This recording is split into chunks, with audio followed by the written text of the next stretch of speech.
But when the assembly gathered in opposition to Moses and Aaron and turned toward the tent of meeting, suddenly the cloud covered it, and the glory of the Lord appeared. Then Moses and Aaron went to the front of the tent of meeting, and the Lord said to Moses, "Get away from the assembly so I can put an end to them at once." And they fell face down.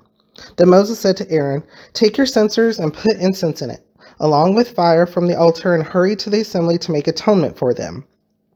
Wrath has come out from the Lord. The plague has started." So Aaron did as Moses said and ran into the midst of the assembly. The plague had already started among the people, but Aaron offered the incense and made atonement for them. He stood between the living and the dead, and the plague stopped. But 14,700 people died from the plague, in addition to those who had died because of Korah. Then Aaron returned to Moses at the entrance to the tent of meeting, for the plague had stopped.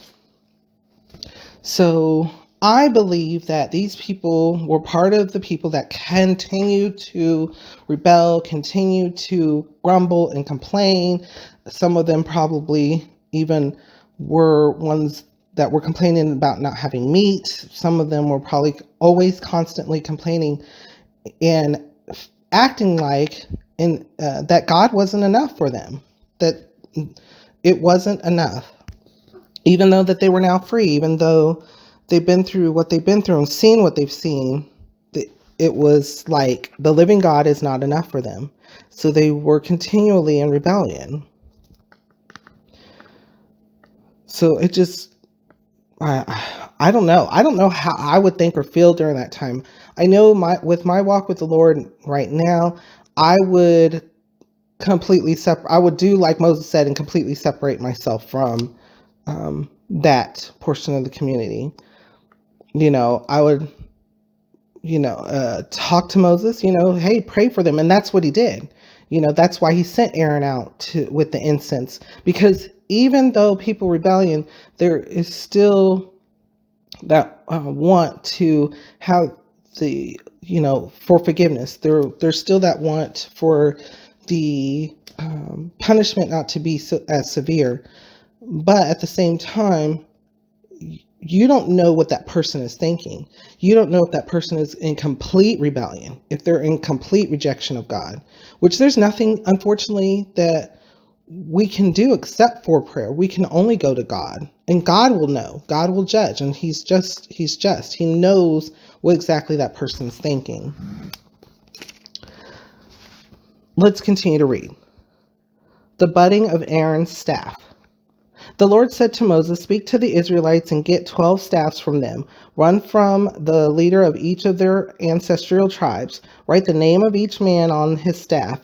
On the staff of Levi, write Aaron's name, for there must be one staff for the head of each ancestral tribe.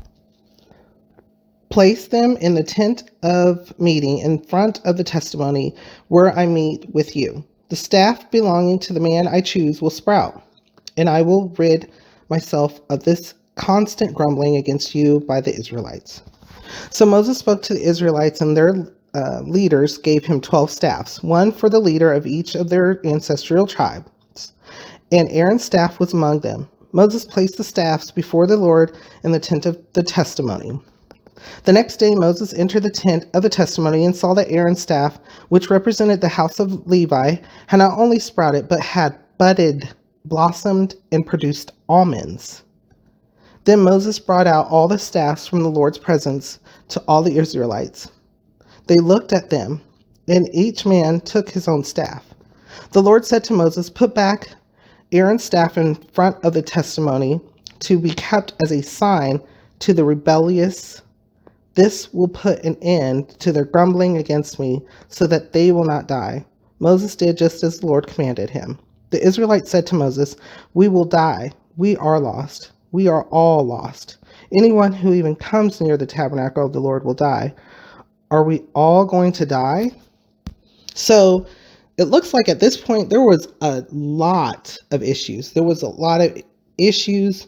There was no confusion. There was just mass rebellion and contention. All the tribes were having issues because here is this person, once again, a person that they feel is at this point, to me, they're acting like he's a stranger again. Like he came to Egypt as a stranger to them, and told them, I am here. I am sent by I am. And they didn't quite understand it until the signs started happening and things started happening. And then finally they were released, and Moses led them out. But here we are again, once again, where it's almost like they're falling back into, we have our own leaders, we have our own groups, we want to do what we want to do, we don't want to be led by you, we want to follow our own leaders and our own rules, even though once again they're led by God, God is utilizing Moses as his servant to lead his people. And yet we have a constant rebellion, constant challenge is what Moses is having to go through. So that's another word, challenge, that's going on right now. Moses is constantly being challenged. Moses and Aaron, over and over again. In fact, Moses was even similarly just challenged on multiple occasions. So here we go, and God's given Moses an opportunity to once again and once and for all stop these challenges and stop these rebellions. And so they used something that was visual, a staff, Aaron's staff to be precise, because he was the leader of the tribe of Levi.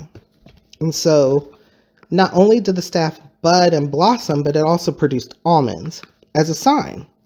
It happened overnight.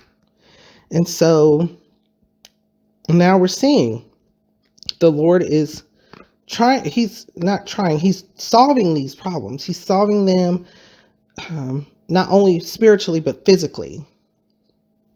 And so now the people, once again, they're seeing this sign, and they know they rebelled, and once again, they're scared. Just like they were scared yesterday when the earth opened up and the fire came, and they were like, well, we're going to die because we are rebelling. It's like people, and that happens to everybody when it comes down to it, realistically, because we're human. We end up doing something, we do something bad, whether we thought about it or not, whether it's intentional sin or unintentional sin, and then we don't think about the any type of consequences there are until after the fact, or once those consequences start. And then it's like, oh my gosh, oh my God, please help me, especially if you are someone that relies on your faith, and it's like you are immediately pleading with God to help. And guess what? Just to let you know, he loves you so much. He loves us so much that he does answer us. He will hear us, and he will stop the occurrence. He will stop judgment, or he will stop the issue that you're having.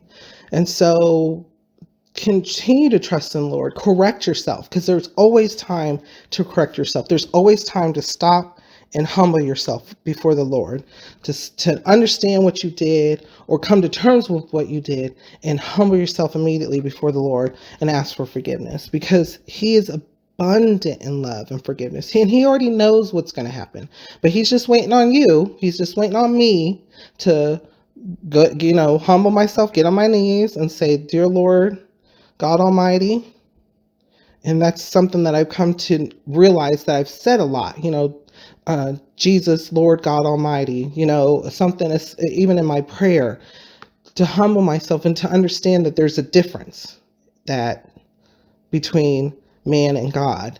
And so, there's time, and there's always that love that he's willing to give. He's willing to show and provide for us.